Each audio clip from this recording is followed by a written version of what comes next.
শেখ হাসিনা এবং কামালকে নিরপরাধ দাবি করে মামলা থেকে অব্যাহতির আবেদন করেন রাষ্ট্রনিযুক্ত আইনজীবী। ছাত্রদেরকে হত্যা নির্দেশ দিয়েছে, আমি বলেছি এটা সঠিকটা, এরকম কোনো নির্দেশ প্রশাসনের পক্ষ থেকে কোনো ডকুমেন্টারি কোনো এভিডেন্স তাদের কাছে নাই। আওয়ামী লীগ একটি বড় রাজনৈতিক দল, আমি ওনাদেরকে আশা দিচ্ছি, কথা দিচ্ছি যে আপনারা দল গুছিয়ে নেন, আপনাদের দলকে থেকে ব্যান করেন। বাংলাদেশের প্রত্যেকটা মানুষ যারা ফেসবুকে লাল করেছিল তাদের জীবন লাল করে ফেলবে, ধ্বংস করে ফেলবে।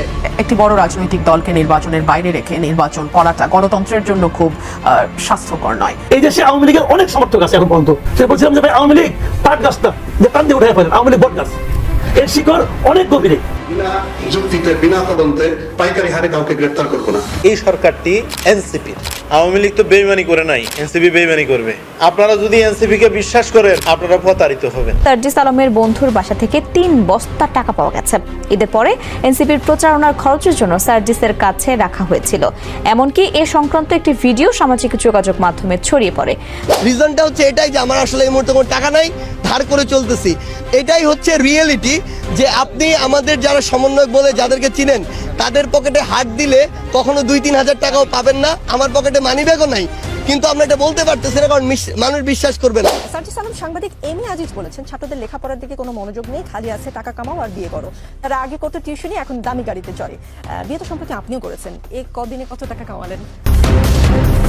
প্রধানমন্ত্রী রাজাকারের নাতিপুতি এইভাবে উনি বলতে চান না এবং বলেনও নাই। সাবেক প্রাইম মিনিস্টারের যে সমস্ত কল্যাণ, যে সমস্ত ভালো ভালো কাজ, এই সব বিষয়ে তার প্রতি রাজনৈতিকভাবে ঈর্ষান্বিত হইয়া এই মামলাটা আনয়ন করা হয়েছে। এটা হলো মূল বক্তব্য। আমার যুক্তিটা হলো এই, প্রথম কথা হলো যে রাজাকারের নাতিপুতির যে বক্তব্যটা এসছে, সাবেক প্রধানমন্ত্রী রাজাকারের নাতিপুতি এইভাবে উনি বলতে চান না এবং বলেনও নাই। আর রাজাকারকে ধ্বংস করে দেওয়া, তাদেরকে হত্যা করা, এরকম একটা প্রশ্ন আসছে এই মামলার মধ্যে। সেক্ষেত্রে আমি বলেছি যে উনি দীর্ঘ বছর শাসন আমলে ছিলেন, উনি যদি চাইতেন রাজাকারকে হত্যা করে ফেলবেন তাহলে ইতিপূর্বেই পারতেন। উনি ইতিপূর্বে যেহেতু রাজাকারকে হত্যা করেন নাই, আজকে আসে কেন বাচ্চা ছেলেদেরকে হত্যা করবেন? এটা প্রথম কথা। দ্বিতীয় কথা হলো ওনাদেরকে বলা হয়েছে যে তাপস সাহেবের সঙ্গে উনি ফোনালাপ করেছেন, সেই ফোনালাপে বিভিন্ন ছাত্রদেরকে হত্যা নির্দেশ দিয়েছেন। আমি বলেছি এটা সঠিকটা, এরকম কোনো নির্দেশ প্রশাসনের পক্ষ থেকে কোনো ডকুমেন্টারি কোনো এভিডেন্স তাদের কাছে নাই। দ্বিতীয় কথা হলো রংপুরে বেগম রোকেয়া বিশ্ববিদ্যালয়ের ছাত্র আবু সাঈদের যে হত্যা নির্দেশ দিয়েছেন, এরকম কোনো বক্তব্য, যে বক্তব্যগুলো এনেছে এগুলো সঠিক নাই।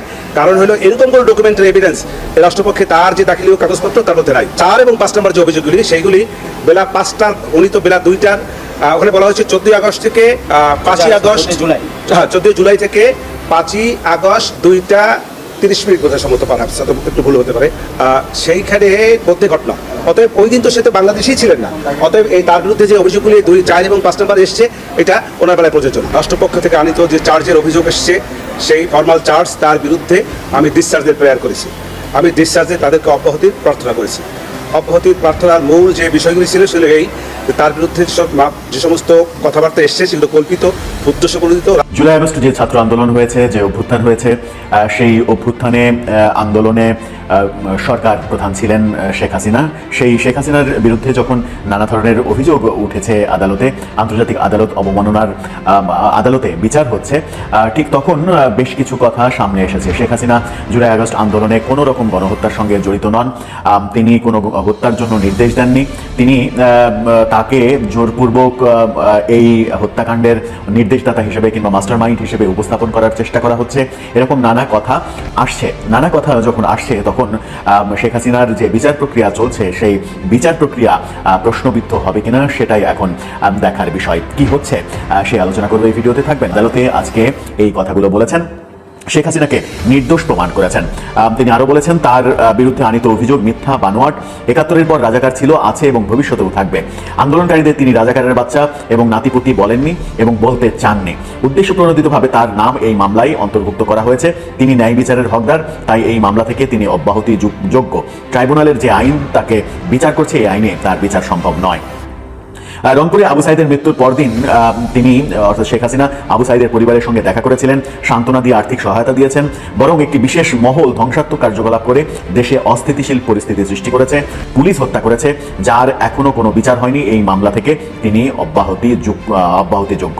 অর্থাৎ দেশে জুলাই আগস্টের যে আন্দোলন, বিপ্লব, সেই সময়ে পুলিশ হত্যা হয়েছে, নির্বিচারে পুলিশ হত্যা হয়েছে, আইনশৃঙ্খলা পরিস্থিতির অবনতি ঘটানো হয়েছে পরিকল্পিতভাবে, এবং এই ঘটনার সঙ্গে শেখ হাসিনা জড়িত নন। তার প্রমাণ, অন্যতম একটা প্রমাণ, আবু সাইদ মারা যাওয়ার পরে তার পরিবারকে ডেকে নিয়ে তাদেরকে সান্ত্বনা দিয়েছিলেন তিনি গণভবনে এবং তাদেরকে আর্থিক সহায়তা দিয়েছিলেন।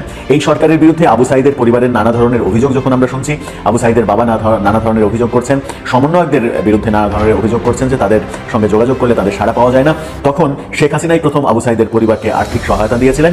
এই প্রসঙ্গগুলো উঠে এসেছে। সেই প্রসঙ্গ নিয়েই গণমাধ্যম শিরোনাম করেছে, আপনারা শিরোনামটা দেখে নিতে পারেন, প্রসিকিউশন গণহত্যার দালিলিক প্রমাণ দিতে পারেনি শেখ হাসিনার স্টেট ডিফেন্স। খুবই গুরুতর একটা প্রসঙ্গ। সেটা হচ্ছে যে প্রসিকিউশন শেখ হাসিনার বিরুদ্ধে বিচারের চেষ্টা করছে, আদালতকে বোঝানোর চেষ্টা করছে যে শেখ হাসিনা এই হত্যাকাণ্ডের জন্য দায়ী, গণহত্যার জন্য দায়ী, তিনি মানবতা বিরোধী অপরাধ করেছেন, যদিও এর আগে এই ধরনের অভিযোগ গণহত্যার সঙ্গে তিনি দায়ী, এটাকে গণহত্যা এই ধরনের ব্যাপার রাষ্ট্রের যে তদন্ত সংস্থা, সেই তদন্ত সংস্থার তদন্তেই উঠে আসেনি বলে জানিয়েছিলেন চিফ প্রসিকিউটর। সুতরাং এটা যে গণহত্যা নয় সেটা আদালতেই প্রসিকিউশন থেকেই প্রমাণ করা হয়েছে।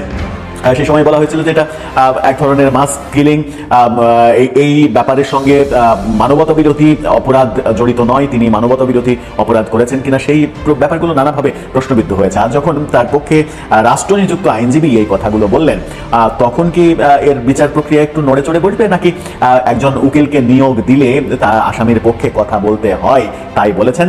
এই কথাগুলো আদালত কোনোভাবে জোরালো যুক্তি হিসেবে গ্রহণ করবেন না। এই সরকারটি এনসিপির, আওয়ামী লীগ তো বেইমানি করে নাই, এনসিপি বেইমানি করবে। আপনারা যদি এনসিপি কে বিশ্বাস করেন আপনারা প্রতারিত হবেন। আমরা যদি বলতে চাই এনসিপি একটা সরকার দলই হলো, একটা রাজনৈতিক দল, এটা বলাটা খুব একটা খারাপ হবে না। কারণ সরকারের ছত্রছায়ায় থেকে তাদেরই দুইজন মন্ত্রী পরিষদে থেকে তাদেরই সব কিছু, ডক্টর মোহাম্মদ ইউনূস সাহেব নিজেই বলেছেন তিনি ছাত্রদের সরকার। এখানে তো আর বলার অপেক্ষা থাকে না, এই সরকারটি এনসিপির, বলার অপেক্ষা থাকে না। তো সেই জায়গায় সরকারের ছত্রছায়ায় থেকে দল গোছানো তারা করছে।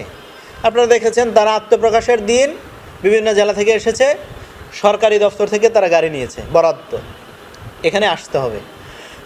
তারা বিশাল মানিক মেয়া এভিনিউতে প্রোগ্রাম করলেন, সারা দেশ থেকে তাদের লোকজন গাড়ি দিয়ে নিয়ে আসছেন, খাবার দাবার যা আছে সব কিছুর ব্যবস্থা তারা করেছেন। তারপর আপনারা দেখলেন আসিম নজরুল স্যার, তিনি গতকালকে নাকি গত পরশু একটা ঘোষণা দিলেন সংস্কার শেষ করবেন, তারপর নির্বাচন হবে, এই সরকারটা দীর্ঘ সময় থাকবে, এ ধরনের উনি একটা কথা বলেছেন। এর আগেও বেশ কয়েকজন এই কথাগুলো বলেছেন।